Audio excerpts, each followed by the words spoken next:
Good Sunday afternoon to you. I want to make this video, and this is not really part number 4 of this Hallicrafters S-210.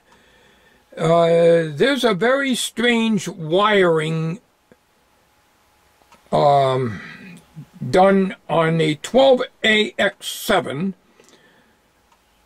which is an AF amplifier, in this radio.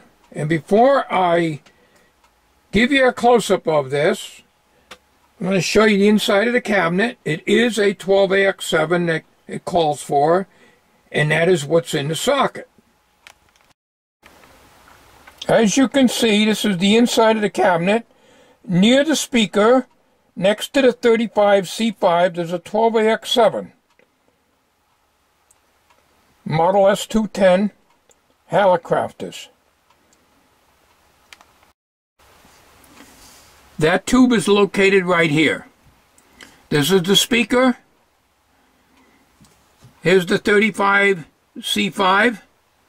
So let me try to zoom in on that and see if I can get a real good close-up. If I can, I'm using the Sony SR12 because that does some pretty good close-ups. But I got this lamp here for lighting, so I don't know if I'm going to be able to get a good close-up. The microscope cam would be way too much. So let me try that. Hang on a minute and try to get you a close-up. Pins number 3 and 4 are definitely tied together. One of my viewers, who I decided to approve the comment, although the viewer didn't want the comment posted, but it was helpful, and so I figured let's go ahead and do that. But pins 3 and 4, as that viewer pointed out, it's a heater and cathode, and you never tie them together unless they're going to ground. That is correct. This is the pins for the 12AX7, which I got out of the tube manual and jotted them down with my poor eyesight so I'll be able to read them off. So pins 3 and 4 are tied together. The radio works fine. I had it running off camera, but I have to replace this 047 right here and check out all the resistors and make sure they're on value.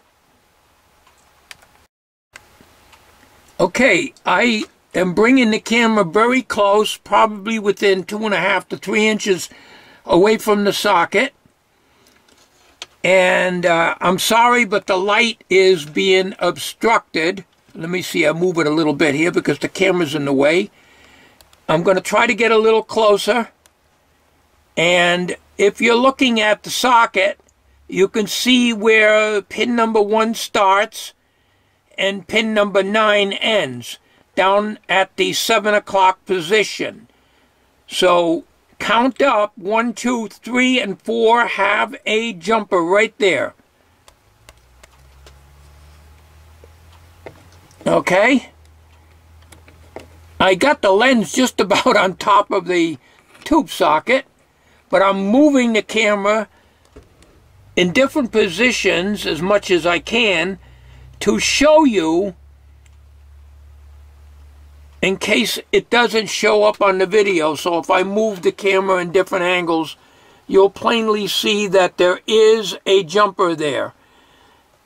Now I've taken my ohm meter and I get 0 ohms between pin 3 and 4. That jumper is factory. It shows there's the 0.047 right there, which does not show on the schematic, and it appears to be factory. So as I said, I am going to replace that capacitor with an 047 because that is what's in there. So there might have been a production change if the schematic is correct. Now I'm going to get out the schematic. The schematic shows completely different. The schematic shows this 220,000 ohm resistor. I think I'm wrong here. Hang on a minute.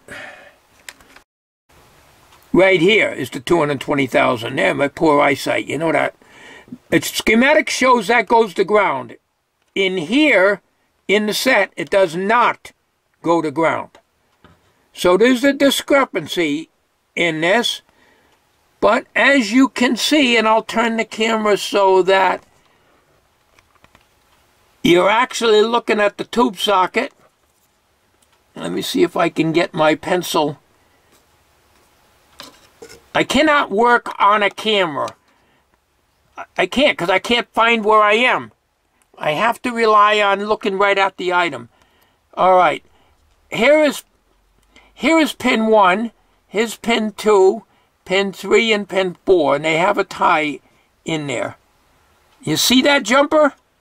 All right, now the camera has to go out of focus now. I know why it went out of focus. I keep hitting the zoom button on this camera. You don't even know you're doing it until it gets out of focus. You can plainly see there's a jumper there. All right? I just want to make this, a picture is worth 1,000 words. So I did not design this. I did not touch this set other than the electrolytics. This is factory. The radio works. I'll fire it up right now and let you hear it. Hang on a minute. There she is.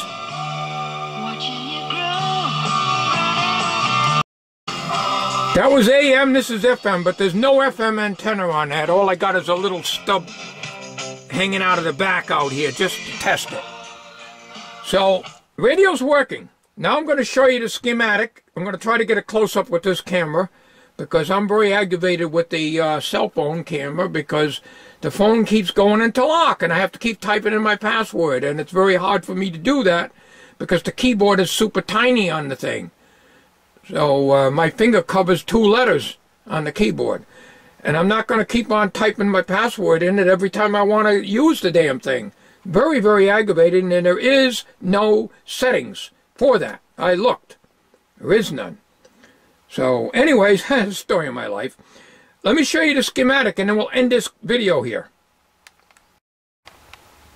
Okay, here is the 12AX7.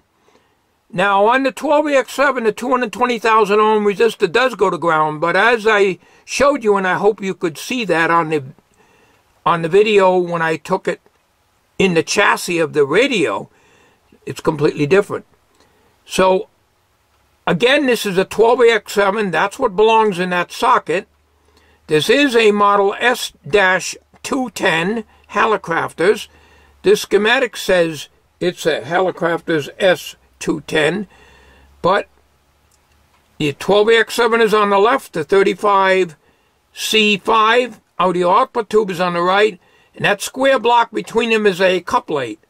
And like all schematics that I've run into, the couplates are never itemized as to what's in them. So if the coupling capacitor goes bad between the plate and the grid of the audio output tube, which is quite common in these radios, you don't know what the value is, so you'd have to just throw in something.